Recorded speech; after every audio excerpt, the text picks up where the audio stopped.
Partons à la rencontre de Bob, un robot développé en Haute-Marne. Son rôle, percer des calebasses pour les transformer en lampes. Cette plante de la famille des cucurbitacées est très fragile et casse facilement. Jérôme Alban, ancien ingénieur, a donc développé une machine spécialement conçue pour son activité. Un investissement de 110 000 € et 2 ans de travail ont été nécessaires. Geoffrey Tridon et Sophie Herriot.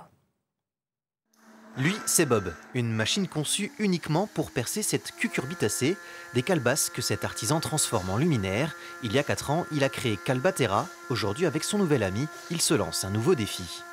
Ce qui rend Bob unique et qui rend ce projet difficile, c'est que concrètement, une calebasse, c'est un objet unique. C'est systématiquement différent et ça rend tout le process compliqué. Programme unique, scan unique, perçage unique. Il fallait quelque chose d'autonome, mais de qualitatif.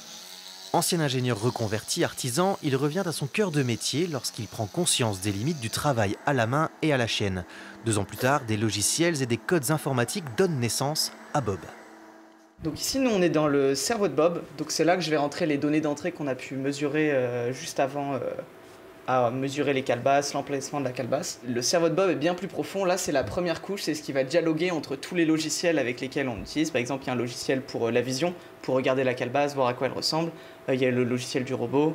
On a nos logiciels de calcul pour le paramètre, le perçage, etc. Numéro 13, 141 mm. Je considère que Bob, en fait, il est au service du métier d'art. C'est-à-dire que percer, je sais faire, créer, ça reste mon boulot. Trouver les idées, trouver les motifs, trouver les designs. Mais finalement, le travail fastidieux de faire tous ces trous, parce que sur une pièce, c'est 3 000, 4 000, 5 000 trous, en fait, moi, je paye de mon corps. Car avant Bob, il travaillait dans ce petit atelier répétant le même geste encore et encore. Rien qu'en 2024, il a percé plus de 2 millions de trous. Ces 2 millions de trous à répétition, finalement, c'était moi le robot, concrètement.